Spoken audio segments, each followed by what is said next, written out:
ধর্মপ্রাণ মুসলমানের সংখ্যা যদিও আমরা বলি 90%, কিন্তু বাস্তবতা যেটা সত্যিকারের মিটার দেয়া যদি মোমেন তালাশ করা হয় তাহলে সত্যিকারের মোমেন খুব কমই পাওয়া যাবে, ঠিক কিনা বলেন? এই জন্য ভাইরা আমার, এই 90% মুসলমানের দেশ, আমাদের তো দরকার ছিল এই দেশের শাসন ব্যবস্থাও হবে মুসলমানদের সংবিধান অনুযায়ী, কোরআন অনুযায়ী। কিন্তু হচ্ছেটা কি? আমরা তো দেখছি এই দেশের সংবিধানও কোরআন মতো চলে না এবং এদেশের রাষ্ট্র ব্যবস্থাও কোরআন মতো না, অথচ দেশটা 90% মুসলমানের দেশ। বিষয়টা হলো, আমাদের দেশটা যদিও গরিব, আমাদের দেশটা যদিও দেখা যায় যে আমাদের দেশটা গরিব, কিন্তু বাস্তবতা হলো এই দেশের মাটির নিচে আল্লাহ তাআলা কিছু খনিজ সম্পদ রেখেছেন, যে খনিজ সম্পদগুলোর দিকে আপনার বিভিন্ন রকমের শকুনের নজর আছে। ওই শকুনের নজরের কারণেই এদেশের প্রতি তাদের একটা শকুনের নজর, আর ওই নজরটা, তাদের ওই লুপটা তারা বাস্তবায়ন করতে পারে না শুধুমাত্র এদেশের ইমানদার মুসলমানদের কারণে।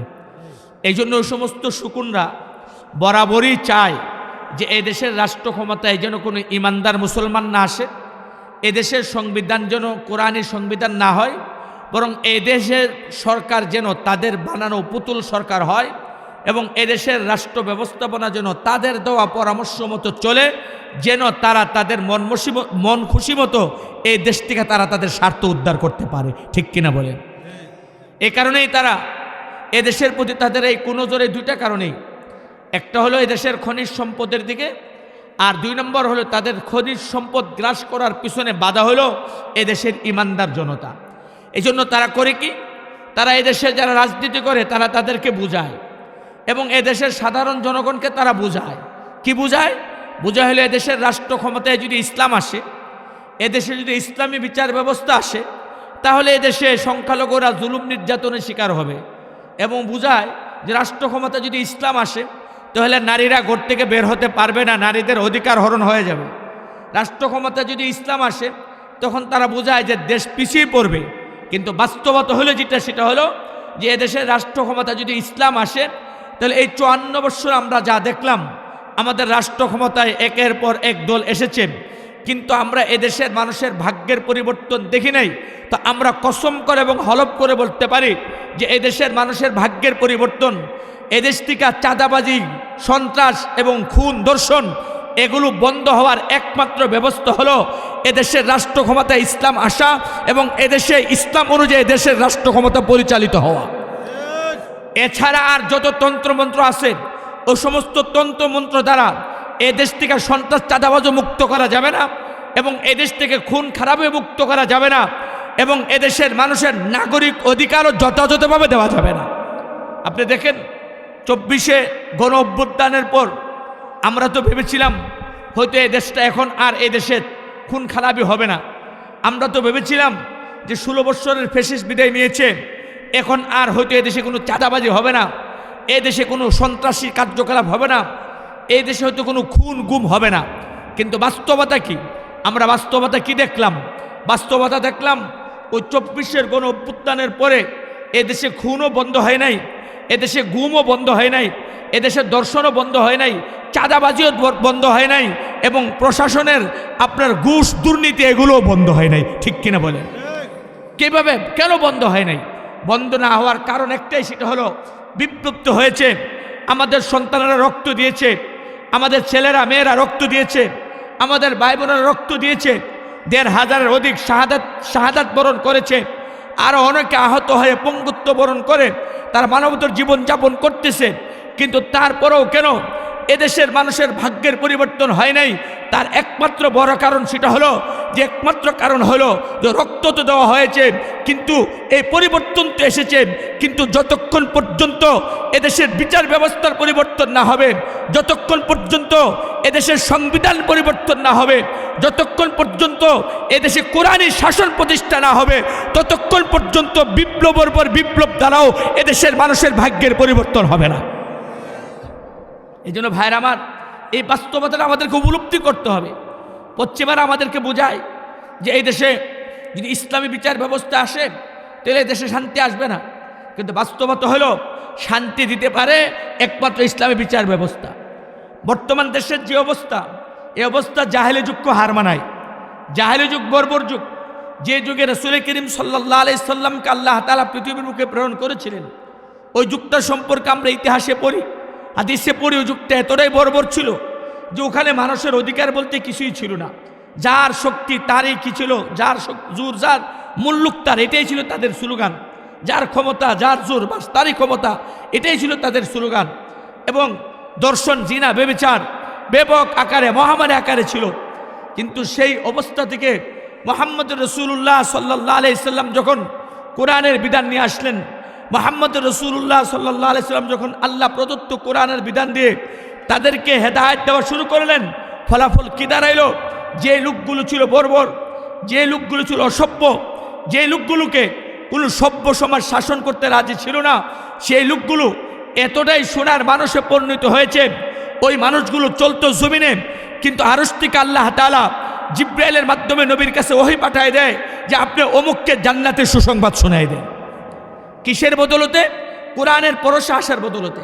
তো অসভ্য মানুষগুলো সভ্য হয়েছে, অসভ্য মানুষগুলো সোনার মানুষে পরিণত হয়েছে, বর্বর যুগ সোনালী যুগে পরিণত হয়েছে কোরআনের পরশে এসে। এজন্য আমরা গ্যারান্টি দিয়ে বলতে পারি, বর্তমান বাংলাদেশের যত সমস্যা, এই সমস্যাগুলো সমাধান কোনো পথে নাই। সমস্যার সমাধানের পথ একটাই, সেটা হলো এদেশের 90% মানুষ মুসলমান। বিধায় মুসলমান কোরআন ধরবে, কোরআন মতো চলবে, এবং তাদের সংবিধানও হবে কোরআনী আইন মতে, তাদের বিচার ব্যবস্থা হবে কোরআনী ফর্মুলা মতে। তাহলে এদেশের শান্তির আশা করা যায় এবং এদেশের মানুষগুলো সভ্য হবে বলে আশা করা যায়। এর জন্য ভাইরা আমার, এক্ষেত্রে আমাদেরকে ভুল বোঝানো হয়, আমাদেরকে ভুল বোঝানো হয়। কি ভুল বোঝানো হয়? পশ্চিমারা আমাদেরকে ভুল বোঝায়। তারা বলে এদেশে রাষ্ট্র ক্ষমতা ইসলাম গেলে এদেশে পিছিয়ে পড়বে। আমি তো স্পষ্ট করে বলি, আমার উস্তাদে মুহতারম আল্লামা মুফতি ফজলুল হক আমিনী রহমাতুল্লাহ আলাইকে একজন অ্যাডভোকেট সাহেব, হুজুর এক অ্যাডভোকেট বন্ধু জিজ্ঞাসা করছিল যে হুজুর, আপনারা খালি বলেন কোরআনে হুকুমত, কোরআনে হুকুমত, পৃথিবীর কোথায় কোরআনে হুকুমত আছে আমাকে একটু দেখান। তখন হুজুর বললেন, আমি আপনাকে পরে দেখাইতেছি, তবে আপনি আমাকে বলেন পৃথিবীর কোথায় শান্তি আছে।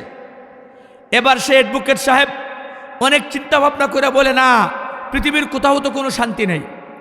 এবার হুজুর জবাব দিলেন, যেহেতু পৃথিবীর কোথায় কোরআনী শাসন নাই, পৃথিবীর কোথায় কোরআন মতো চলে না, যে কারণে বর্তমান সময়ে পৃথিবীর কোনো রাষ্ট্রে শান্তি নেই। হুজুরের সময় কিছুটা হুদুদ কিসাসের বিধিবিধান কোরআন সুন্নাহ মতো সৌদি আরবে ছিল। এজন্য সৌদি আরব তখনও অন্য দেশের তুলনায় অনেকটা ভালো ছিল, এখনও অন্য দেশের তুলনায় অনেকটা ভালো আছে। দোকান খোলা রেখে আপনি সৌদি আরবে নামাজ পড়তে যাবেন, আপনার দোকানে কেউ কোনো কিছু ধরবেও না, কিন্তু এটা আমাদের দেশে সম্ভব না। তাহলে এই যে হুজুর বললেন যে সৌদি আরবে দেখেন পুরোপুরি পূর্ণাঙ্গ কোরআনের বিধান নাই, কিছুটা আছে, দেখেন তারা কতটা শান্তিতে আছে। হুজুর তো হুজুরের সময় সৌদি আরবকে দেখাইছেন, কিন্তু এখন আমাদেরকে সৌদি আরব দেখাইতে হয় না।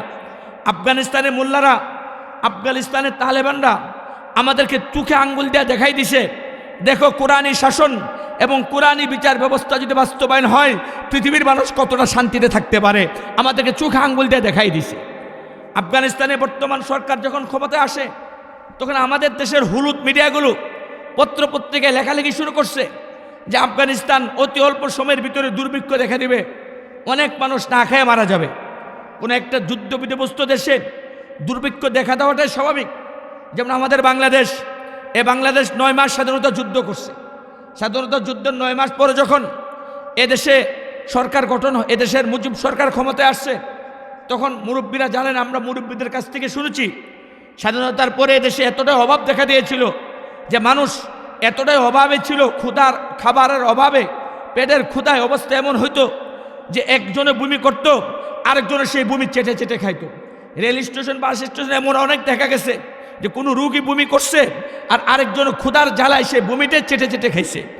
এতটাই অভাব ছিল, এতটাই দুর্ভিক্ষ ছিল। সে আমাদের দেশও মাত্র যুদ্ধ হয়েছে মাত্র 9 মাস।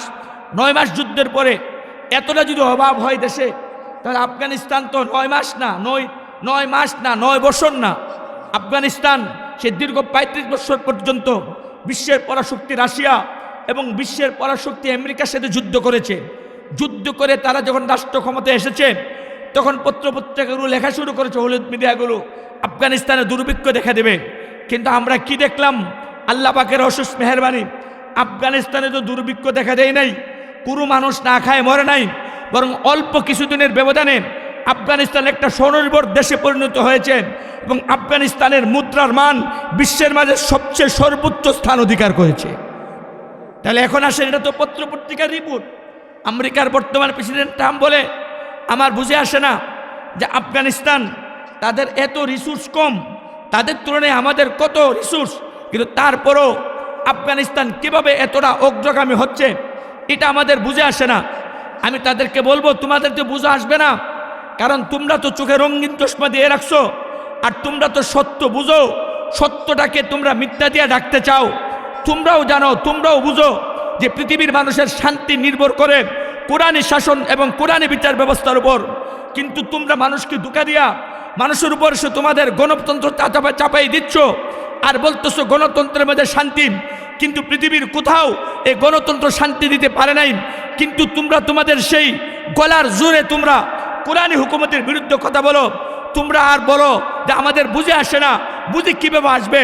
তোমরা তো সত্য উপলব্ধি করে সত্যটা বলতে তোমরা রাজি নও, ঠিক কিনা বলে? এই জন্য ভাইয়ের আমার, আমি তো স্পষ্ট বলবো, আফগানিস্তানের যে মানুষগুলো আগে ছিল এখনো সেই মানুষগুলি আছে, তাদের যে জমি যে ভূমি ছিল এখনো সেই ভূমি সেই জমিগুলোই আছে। তারপরও কেন তারা এতটা উন্নত হলো? তার পিছনে বড় কারণ যে আগে আফগানিস্তানে কোরআনী শাসন ছিল না, আগে আফগানিস্তানে পশ্চিমাদের চাপায় দেওয়া গণতন্ত্র শাসন ছিল, যে গণতন্ত্র শাসন আফগানিস্তানের মানুষকে শান্তি দিতে পারে নাই, আফগানিস্তানকে উন্নত করতে পারে নাই। কিন্তু যেই তালেবান সরকার ক্ষমতায় আসা আফগানিস্তানে কোরআনী শাসন কায়েম করেছে, এবার আফগানিস্তানের অবস্থা বিশ্বের মাঝে সবচেয়ে শান্তিময় দেশ ইমারত ইসলামিয়া আফগানিস্তান পরিণত হয়েছে। এখন অবস্থাটা হলো এই, আমাদের দেশে পশ্চিমারা এমনভাবে প্রপাগান্ডা চালায় এবং আমাদের হলুদ মিডিয়া এমনভাবে প্রপাগান্ডা চালায়, আপনি যদি এখানে বলেন যে আমরা হব তালেবান, বাংলা হবে আফগান, বা আমি যদি ক্ষমতায় যাই তাহলে আমার দেশকে আফগানিস্তান বানাবো, দেখবেন কালকেই আপনার বিরুদ্ধে লেখালেখি শুরু হয়ে যাবে যে আপনি জঙ্গি হয়ে গেছেন, আপনি আইএস হয়ে গেছেন, এমন অনেক কিছু লেখালেখি শুরু হয়ে যাবে। কিন্তু আবার কোনো লিডার যদি বলে আমরা ক্ষমতায় গেলে দেশকে মালয়েশিয়া বানাবো, আমরা ক্ষমতায় গেলে দেশকে সিঙ্গাপুর বানাবো, তখন দেখবেন তাকে বাহাবা দিবে যে হ্যাঁ দেশ সিঙ্গাপুর হয়ে যাবে, বাহাবা দিবে। আমার প্রশ্ন হলো, যে লিডার বলতেছে তারা ক্ষমতায় গেলে দেশকে সিঙ্গাপুর বানাবে, ক্ষমতায় গেলে দেশকে মালয়েশিয়া বানাবে, আমার প্রশ্ন, দেশকে সিঙ্গাপুর মালয়েশিয়া হয়ে যাবে? তার এ কথার অর্থ কি? তার এ কথার অর্থ হলো তারা দেশকে স্বনির্ভর করবে, শিল্প কারখানা দিয়ে দেশকে স্বনির্ভর করবে, দেশের অর্থনীতিকে মজবুত করবে, যেমনভাবে নাকি সিঙ্গাপুর এবং মালয়েশিয়ার অবস্থা, এটাই তো তার অর্থ। তো আমরাও যদি বলি আমরা ক্ষমতায় গেলে দেশকে আফগানিস্তান বানাবো, তার অর্থ এটা না যে আমার দেশের ভৌগোলিক সীমা রেখা থাকবে না, আমরা তালেবান হয়ে যাব না। তার অর্থ হলো এটা, আফগানিস্তানে ইসলামী হুকুমত কায়েম করে আফগানিস্তান যেমন খুন, দর্শন, চাঁদাবাজি, দুর্নীতি বন্ধ হয়েছে, আমরাও যদি ক্ষমতা যাই, আমরা আমাদের এই সোনার ভূমি, আমাদের মাতৃভূমি বাংলাদেশকে খুন, দর্শন, চাঁদাবাজি, দুর্নীতি, সন্ত্রাস মুক্ত করবে ইনশাআল্লাহ। এই জন্য ভাইরা আমার, এখন এটা সহজটা এটা বুঝতে চায় না। ওই পশ্চিমারা যেটা বোঝায় এটাই বুঝে, আর পশ্চিমারা যা বলে এটাই বলে। আমাদের দেশের জন্য এবং আমাদের দেশের নাগরিকদের জন্য বড় একটা দুঃখের বিষয় এবং সবচেয়ে বড় আফসোসের বিষয় যেটা, সেটা হলো এই দেশে যারা রাজনীতি করে, এরা রাজনীতি দেশের স্বার্থে রাজনীতি করে না, প্রত্যেকেই রাজনীতি করে বিদেশিদেরকে স্বার্থ দেওয়ার জন্য। এই জন্য দেখবেন নির্বাচনের আগে প্রত্যেক দলের নেতারা বিদেশিদের সাথে বৈঠক করে, কেউ ভারতের সাথে বৈঠক করে, কেউ আমেরিকার সাথে বৈঠক করে। আমার প্রশ্ন হলো, তুমি ক্ষমতায় আসবা বাংলাদেশে জনগণের ভোটে, কিন্তু ক্ষমতায় আসার আগে কেন আবার আমেরিকার সাথে বৈঠক, আবার কেন ভারতের সাথে বৈঠক? তাহলে এটা ইঙ্গিত করে তারা মূলত ভারতের আশীর্বাদ দিয়া অথবা আমেরিকার আশীর্বাদ দিয়া তাদের স্বার্থ দিব এই নাকে খোদ দিয়া তার ক্ষমতায় আসতে চায়, আর ক্ষমতায় আইসাই জনগণের স্বার্থের বিরুদ্ধে গিয়া আমেরিকা এবং ভারতকে স্বার্থ দেওয়ার চেষ্টা চালায়, ঠিক কিনা বলেন? এই জন্য অতীতে যারাই ক্ষমতায় গেছে আমরা তাই দেখেছি। এই জন্য বড় আফসোসের সাথে বলতে হয়, বড় আফসোসের সাথে বলতে হয়, 90% মুসলমানের দেশ, এদেশের রাষ্ট্র ক্ষমতা হবে ইসলাম, এদেশের রাষ্ট্রধর্ম যদি ইসলাম হয়, এদেশের সংবিধানে হবে কোরআন। এটাই তো ছিল এই দেশে। এই যে আমাদের দেশে যে বর্তমান বিচার ব্যবস্থা, এই বিচার ব্যবস্থার উপর আমরা তো কোনো ধরনের কোনো আস্থা রাখতে পারি না, কারণ এই বিচার ব্যবস্থা আমাদেরকে ন্যায় বিচার দিতে পারে না। কারণ এই বিচার ব্যবস্থা এটা হলো ওই বিচার ব্যবস্থা যে বিচার ব্যবস্থা ব্রিটিশ আমাদেরকে দিয়ে গিয়েছে। এই বিচার ব্যবস্থা থেকে আপনি ন্যায় বিচার পাবেন এটা আশাই করতে পারেন না। আমাদের উস্তাদ আল্লাহ মুফতি ফজলুল হক আমিনী রহমাতুল্লাহ তিনি বলতেন, বাংলাদেশের এক সময় আইনমন্ত্রী ছিল মির্জা হাফিজ, আইনমন্ত্রী ছিল একসময়, পুরাতন যারা তারা বলতে পারবেন, মির্জা হাফিজ একসময় আইনমন্ত্রী ছিল। উনি হুজুরকে বলতেন যে আমরা যে একটা কথা বলি যে দেশের আইন সবার জন্য, আইন সবার জন্য, এটা শুধুমাত্র একটা নীতি কথা, বাস্তবতার সাথে তার কোনো ধরনের কোনো মিল নেই।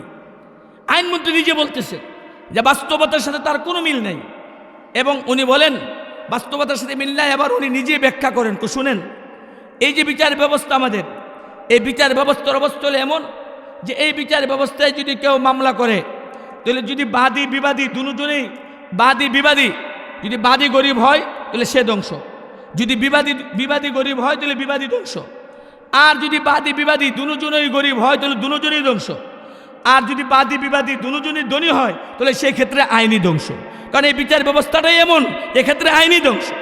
আপনি দেখেন আমাদের এই যে গত রমজান মাসে আমাদের দেশের মাগুরাতে শিশু আসিয়া ধর্ষণের শিকার হইল, এটাকে নিয়ে সারা দেশের তুলপাত, সবার পক্ষ থেকে শিশু আসিয়ার ধর্ষণের বিচারের জন্য দাবি, শিশু আসিয়ার জন্য সবাই কাঁদছে, চোখের পানি ফেলছে। এই আসিয়া বিচারের দাবিতে মানববন্ধন হয়েছে, সরকারও বলেছে, আমাদের বর্তমান আইন উপদেষ্টাও বলেছে অল্প দিনের ভিতরে 90 দিনের ভিতরে তার বিচার হবে। কিন্তু কোথায়? যারা দর্শন করেছে তাদের তো এখনও কোনো ফাঁসি হয় নাই, যারা দর্শন করেছে এখনও তাদের কোনো বিচার হয় নাই। তাহলে এই যে বলল যে দর্শনের বিচার অল্প দিনের ভিতরে হয়ে যাচ্ছে, 90 দিনের ভিতরে, কোথায় হচ্ছে না? কারণ আমরা দেখতেছি এদেশে দর্শন হয়, আসামি গ্রেপ্তার হয় এবং 54 ধারায় জবানবন্দিও দেয়, কিন্তু তারপরও দেখা যায় আইনের ফাঁক পুকুর দিয়া সবাই বেচা যায়, দর্শকের কোনো শাস্তি হয় না, ঠিক কিনা বলেন? অথচ যদি ইসলামী বিচার ব্যবস্থা দেখেন, ইসলামী বিচার ব্যবস্থা দর্শকের শাস্তি মৃত্যুদণ্ড। বর্তমান যে বিচার ব্যবস্থা, এই বিচার ব্যবস্থার ভিতরে আমিন সাহেব রহমতুল্লাহ আলাইহি বলতেন যে এই বিচার ব্যবস্থা দিয়ে যদি কেউ ন্যায় বিচার পাইতে হয় তাহলে 3টা জিনিস লাগবে। কয়টা জিনিস লাগবে বলেন? 3টা জিনিস লাগবে।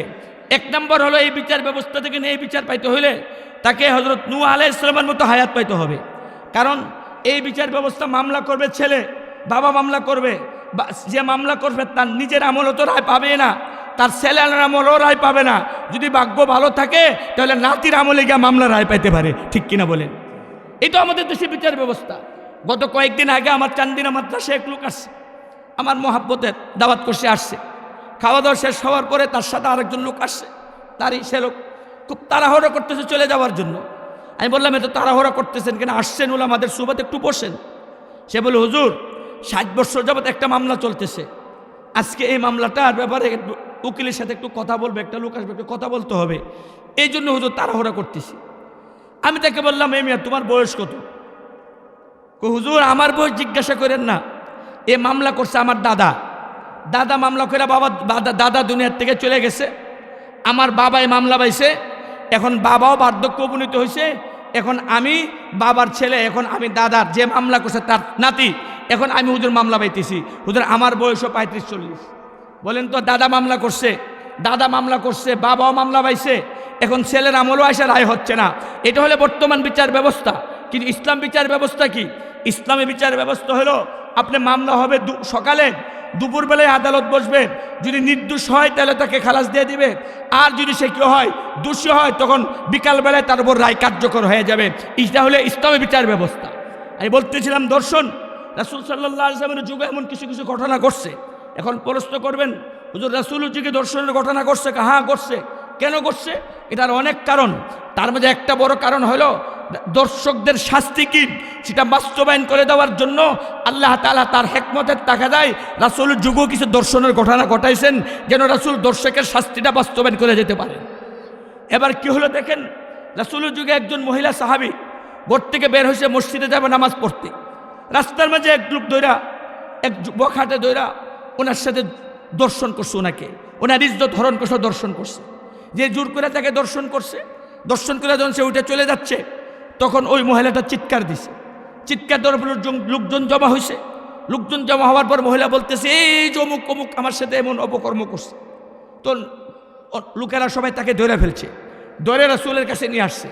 রাসূল জিজ্ঞেস করতেছে, তুমি কি মহিলার সাথে এমন অপকর্ম করছো, দর্শন করছো তাকে? সে স্বীকার করছে যে হ্যাঁ দর্শন করছে। যেহেতু সে স্বীকার করছে, স্বীকারোক্তি দিয়েছে, এখন আর সাক্ষী দরকার নাই। কোনো অপরাধী যদি অপরাধ করে স্বীকার করে সে অপরাধ করছে, তখন আর কোনো সাক্ষী লাগে না। এবার সে স্বীকার করছে, এখন আর কোনো সাক্ষী দরকার নাই। রাসূল সাথে সাথে এই ফায়সালা দিয়ে দিলেন, তাকে হত্যা করা হোক। বিকালবেলায় তাকে হত্যা করা হয়েছে, সাথে সাথেই তাকে মদিনার পাথুরে জমিনে নিয়ে তাকে মৃত্যুদণ্ড বাস্তবায়ন করা হয়েছে। দেখেন তো, দর্শন করছে, দর্শন করার পর মামলা হয়েছে, মামলা হওয়ার পর তার উপর শাস্তি প্রয়োগ করতে কতক্ষণ সময় লাগছে। আর এই বর্তমান বিচার ব্যবস্থায় দেখেন স্বীকারোক্তি দিছে, আদালতে স্বীকারোক্তি দিছে, 54 ধারা স্বীকারোক্তি রেকর্ডও হয়েছে। এরপরও দেখা যায় যে আইনের ফাঁক পুকুর দিয়ে বেচা যায়, ঠিক কিনা বলেন? কারণ মূলত আইনটাই এমন যে আইনের ভিতরে এরকম ফাঁক পুকুর রাখা হয়েছে যে ফাঁক দিয়ে বেচা যেতে পারে। এজন্য বলবো যে ইসলামী আইন ছাড়া অপরাধীদের যথাযথ বিচারের কোনো ব্যবস্থা আর কোনো বিচার ব্যবস্থার ভিতরে নাই।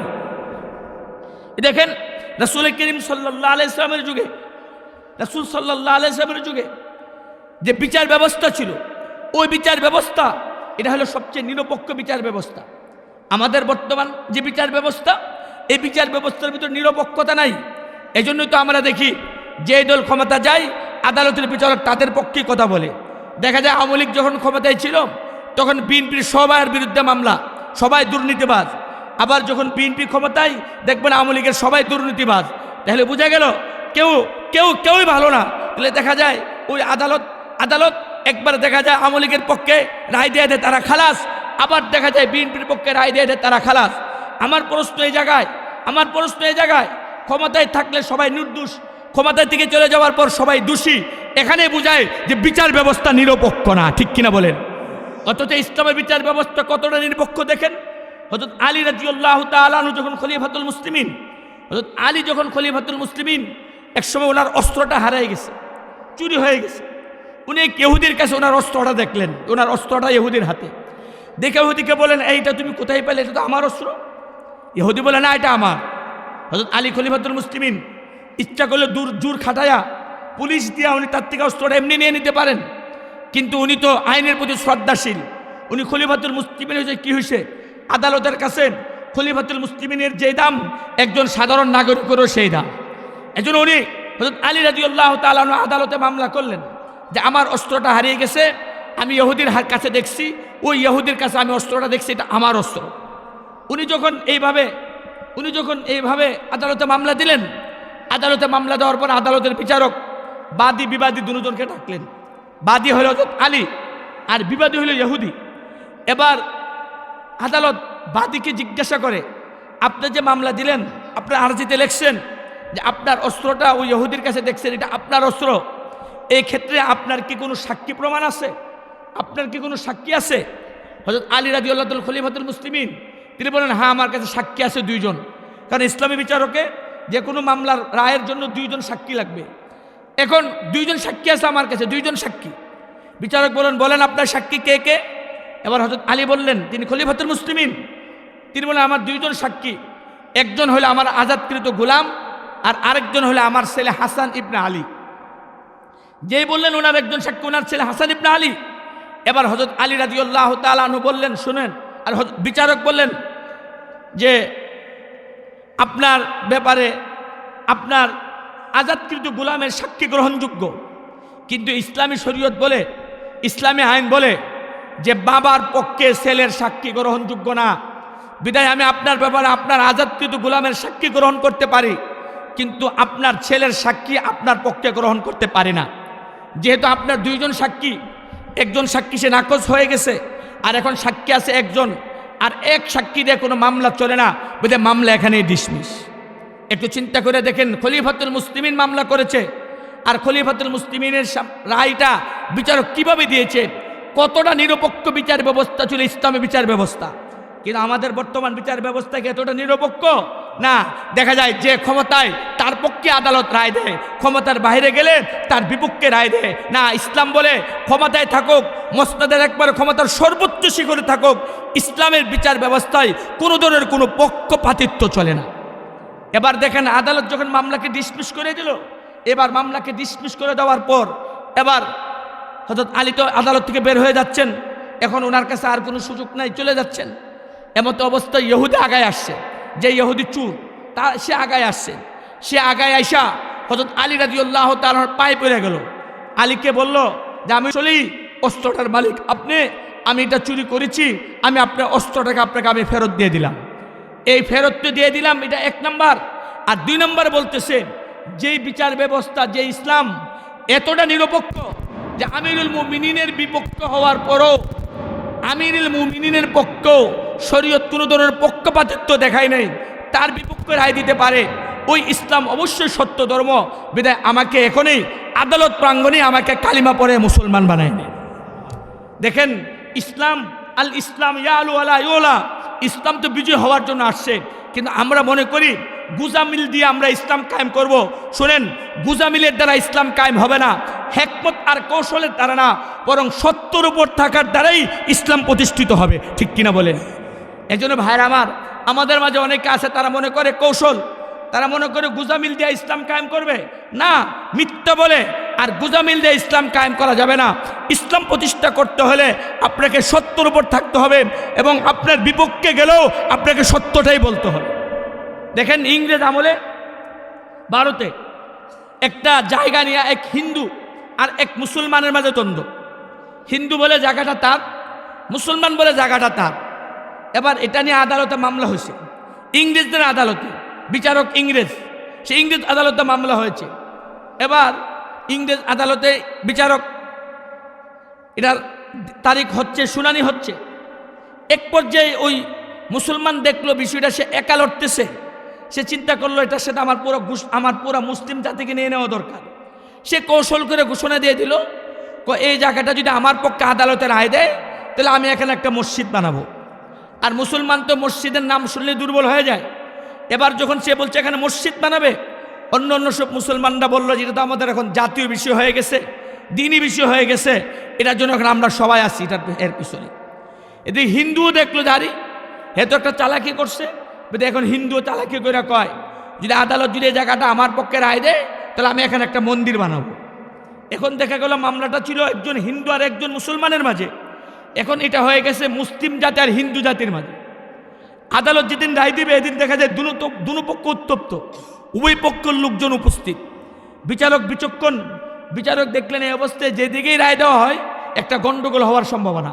আর বিচারের উদ্দেশ্য তো হলো মীমাংসা করা, বিচার উদ্দেশ্য তো কায়জা লাগাই দেওয়া না, ঝগড়া লাগাই দেওয়া না। বিদায় বিচারক বিচক্ষণ, বিচারক দেখলেন আজকের এই মুহূর্তে রায় দেওয়া যাবে না। এবার বিচারক বাদী বিভাগীতে ডাকাইলেন, ডাকাই বলল যে এই পরিস্থিতিতে রায় দেওয়া যাবে না, আমি তোমাদের একটা সহজ প্রস্তাব দেই। তোমরা একটা লোকের প্রস্তাব করো যে এই লোকটাকে তোমরা সালিশ মানবা, যে ফয়সালাতে তোমরা এটা মানবা, এবং একটা লোকের নাম প্রস্তাব করো। যেই বলার পরে তখন সেই ইহুদি আর সেই হিন্দু সে বলল, জি স্যার, আমি একজন মুসলমানের নাম বলবো, একজন আলেমের নাম বলবো। ওই আলেম যদি বলে এই জায়গাটা মুসলমানদের, আপনি মুসলমানদেরকে দিয়ে দিন। আর আলেম যদি বলে এই জায়গাটা আমার, এটা আমাকে দিয়ে দিন। বলতেছে কে বলেন তো, হিন্দু না মুসলমানে? হিন্দুয়ে বলতেছে, হিন্দু বলতেছে যদি বলে আমার, আমাকে দিয়েন। আর যদি বলে এটা মুসলমানদের, মুসলমানদেরকে দিয়ে দিয়েন। এই কথা বলার পরে মুসলমান দেখলো যেহেতু মুফতি সাহেবের নাম বলছে, মুফতি এলাহি বক্স, ওনার নাম যেহেতু বলছে, উনি তো একজন মুসলমান, উনি তো একজন আলেম প্রাজ্ঞ মুফতি, উনি তো আর মসজিদের বিপক্ষে যাবে না, উনি তো অবশ্যই মসজিদের পক্ষে রায় দিবেন। উনিও বললেন হ্যাঁ আমি মানি, ঠিক আছে। এবার পরবর্তী তারিখ দেওয়া হলো, ওই তারিখ মতো ওই আলেমকে আদালতে উপস্থিত করা হলো, মুফতি সাহেবকে, মুফতি এলাহি বক্স রহমতুল্লাহ আলাইকে উপস্থিত করা হলো। এবার ইংরেজ বিচারক ওনাকে জিজ্ঞাসা করতেছে যে হুজুর আপনি বলেন তো, আপনি এই ব্যাপারটা কতটুকু জানেন যে এই জায়গাটা নিয়ে হিন্দু আর এই মুসলমানের মাঝে দ্বন্দ্ব, এই জায়গাটা সত্যিকার মালিককে আপনি কি জানেন একটু বলেন। এবার মুফতি সাহেব অকপটে বলে দিলেন যে এই জায়গার মালিক হিন্দু, এই জায়গার মালিক কে? হিন্দু। যেই বলে দিলা বাস্তবিক অর্থে প্রকৃতভাবে হিন্দু এই জায়গার মালিক। যখন বলে দিল হিন্দু মালিক, এবার তো মুসলমানদের চেহারা কালো হয়ে গেছে। হুজুর এটা কি করলেন? একজন মুফতি সাহেব হইয়া উনি মসজিদের বিপক্ষে অবস্থান নিলেন, একজন মুফতি সাহেব হইয়া তিনি হিন্দুদের পক্ষে বললেন। কিন্তু আদালত একটা রায় দিয়েছে, ঐতিহাসিক রায়। আদালত রায় লেখছে, আদালত কি রায় লেখছে শুনেন। আদালত রায় লেখছে যে আজকের এই মামলায় মুসলমান হারছে কিন্তু ইসলাম জিতছে। মুসলমান হারছে, ইসলাম জিতছে। ফলাফল কি হলে দেখেন, উনি যে বলছেন যে মুসলমান হারছে ইসলাম জিতছে, তার অর্থ ইসলাম মুসলমানদের এটাই শিক্ষা দেয়। ইসলামের শিক্ষা এটা যে আমার নিজের দলের বিপক্ষে গেল, আমার নিজের ধর্মের বিপক্ষে গেল, আমার জাতি গোষ্ঠীর বিপক্ষে গেল, আমাকে সত্য বলতে হবে, মিথ্যা বলা যাবে না। এটাই হলো ইসলামের শিক্ষা। এখন মুফতি আলাই বক্স রহমাতুল্লাহ আলাই, তিনি তো আল্লাহ ভীরু বুজুর্গ ব্যক্তি, তিনি বলে দিলেন স্পষ্ট যেটা হিন্দুর জায়গা। এবার আদালত রায় দিল কি, যে এই মামলায় মুসলমান হারছে কিন্তু ইসলাম জিতছে। দেখেন ইসলাম কিভাবে জিতছে, যখন মামলা এভাবে রায় হয়ে গেল, এবার ওই হিন্দু বেটা তারাই বলে যে ইসলাম এতটা সত্য, যে ইসলাম এতটা সত্য যে নিজের ধর্মের বিপক্ষে গেল সে মিথ্যা বলে না, এমন সত্য ধর্মের থেকে আমি পিছিয়ে থাকতে পারি না। সে আদালতের বিচারকের উপস্থিতিতে, তার ধর্মের লোক এবং মুসলমানদের উপস্থিতিতে সে ঘোষণা দিল, আমি কালিমা পড়ে মুসলমান হয়ে গেলাম। সে কালিমা পড়ে মুসলমান হয়ে গেল। এবার সে এখন ঘোষণা শোনায়, যেহেতু আমি আগে নিয়ত করেছিলাম এই জায়গা আমার পক্ষে রায় হলে আমি এখানে একটা মন্দির বানাবো, কিন্তু এখন তো আমি মুসলমান হয়ে গেছি, এখন আর আমি এখানে মন্দির বানাবো না, আমার নিজের অর্থায়নে আমি এখানে একটা মসজিদ বানাই দিব। এটাই আদালত বলছে যে মুসলমান হারছে কিন্তু ইসলাম জিতছে। এখানে যদি মুফতি সাহেব মিথ্যা বলতেন তাহলে হয়তো মিথ্যার জয়টা সাময়িক, কিন্তু মিথ্যার জয় কখনো আপনার স্থায়িত্ব লাভ করে না। এই জন্য ভাইয়ের আমরা অনেকে মনে করি মিথ্যা বইলা কৌশল কইরা আমরা ইসলামকে বিজয় করব, না, বরং আপনার সত্যের উপর থাকেন, ন্যায়ের উপর থাকেন। যদি আপনার বিপক্ষ যায়, আপনি সত্য এবং ন্যায় বলেন, আল্লাহর পক্ষ থেকে সাহায্য আসবে। আর আপনি যদি মিথ্যা বলেন, আল্লাহর পক্ষ থেকে সাহায্য আসবে না। ঠিক কিনা বলেন? এই জন্য বলতেছিলাম যে কথা, স্পষ্ট কথা যেটা সেটা বলতেছিলাম যে ইসলামী বিচার ব্যবস্থা এটা নিরপেক্ষ বিচার ব্যবস্থা। ইসলামী বিচার ব্যবস্থা নিজের দলের বিপক্ষে গেলেও ইসলাম বিচার ব্যবস্থা হলো হক, যেটা সত্য যেটা সেটাই বলে। আমাদের কেরা বোঝায় যে দেশে ইসলামী হুকুমত হলে সংখ্যালঘুরা জুলুমের শিকার হবে। না, সংখ্যালঘুরা জুলুমের শিকার কেন হবে? বরং এই দেশে যদি ইসলামী হুকুমত আসেন তাহলে সবচেয়ে বেশি উপকৃত হবে। অন্য তন্ত্রমন্ত্রের মাঝে সংখ্যালঘুরা যতটা নিরাপদে থাকে, ইসলামী বিচার ব্যবস্থা আসলে তার চেয়ে আরও বেশি নিরাপদে বসবাস করতে পারবে সংখ্যালঘুরা। ঠিক কিনা বলেন? আমি যে আয়াত পড়ছিলাম, হুজুর হয়তো কাছাকাছি আইসা পড়ছেন, এই আয়াতের শানে নুজুলটার অর্থটা বলে শেষ করে দিচ্ছি। ফালা ওয়া রাব্বিকা লা ইউমিনুন হাত্তা ইউহাক্কিমুকা ফীমা শাজারা বাইনাহুম। এই আয়াতের একটা শানে নুজুল আছে। শানে নুজুল হলো রাসূল করিম সাল্লাল্লাহু আলাইহি ওয়াসাল্লামের যুগে মদিনায় এক নামদারি ইহুদি আর এক নামদারি মুসলমান, এক ইহুদির মাঝে একটা বিষয় নিয়ে ঝগড়া ছিল। এবার ইহুদি ওই নামদারি মুসলমানকে বলল, বিষয়টা সুরাহা করো। ওই নামদারি মুসলমান বলে, ঠিক আছে চলো, এটা আমি মুহাম্মদ রাসূলুল্লাহ সাল্লাল্লাহু আলাইহি ওয়াসাল্লামের আদালতে ফয়সালা করব। ইহুদি বলে, ঠিক আছে চলো, কারণ ইহুদির বিশ্বাস মুহাম্মদ রাসূলুল্লাহ কখনো ন্যায় এবং ইনসাফের বিপক্ষে যাইতে পারে না। এবার গেল মুহাম্মদ রাসূলুল্লাহর আদালতে। মুহাম্মদ রাসূলুল্লাহ সাল্লাল্লাহু আলাইহি ওয়াসাল্লাম বাদী বিবাদের কথা শুনলেন। কথা শুনে দেখেন যে হক হলো ইহুদির পক্ষে। এবার রাসূল ইহুদির পক্ষে রায় দিয়ে দিলেন। যখন ইহুদির পক্ষে রায় দিয়ে দিল, এবার নামদারি মুসলমানের কাছে এটা ভালো লাগে নাই। সে রাসূলের দরবার থেকে বের হয়েই বলে যে আমি এই বিচার মানি না। বলেন না নাউজুবিল্লাহ। রাসূল বিচার করে দিছে, এখন সে বলে সে এই বিচার মানে না, তার বিপক্ষে গেছে, সেই বিচার মানে না। এবার ইহুদি বলে, যদি তুমি এই বিচার না মানে তাহলে কী করবা? আমি এটা সানি করাবো। তো ইহুদি বলে, কোথায় সানি করাইবা? উমরের আদালতে সানি করাবো।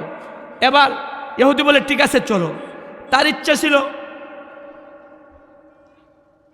ইচ্ছা ছিল যে উমরের আদালতে গেলে, উমর যেহেতু ইহুদিদের ব্যাপারে অনেক কঠিন, বিদায় উমরের কাছে গেলে অবশ্যই আমার পক্ষে রায় হবে, যেহেতু আমি একজন মুসলমান, নামদারি মুসলমান। এবার উমরের আদালতে গেল। উমরের আদালতে গিয়ে উমর রাদিয়াল্লাহু তাআলার কাছে মুকদ্দমা মামলা দায়ের করলো। উমর রাদিয়াল্লাহু তাআলা আনহু বাদী বিবাদের কথা শুনলেন। প্রথমত বাদীর কথা শুনলেন, এবার বিবাদীকে জিজ্ঞাসা করলেন, বলো বিষয় তোমার কি কথা? আমাকে একটু কথা বলার অনুমতি দেন। তোমার কি কথা? আমার কথা হলো একটু কথা, যে এই বিষয়টা নিয়ে আমরা মুহাম্মদ রাসূলুল্লাহর আদালতে গিয়েছিলাম, তিনি এই ক্ষেত্রে আমার পক্ষে রায় দিয়েছেন। এবার দেখেন, যখন বলছে যে আমার পক্ষে রায় দিয়েছেন, তো কি হয়েছে? সে মানে না, সে বলছে এটা সানি করাবে। আচ্ছা ঠিক আছে। এবার উমর বললেন ঠিক আছে বসো, আমি আসতেছি।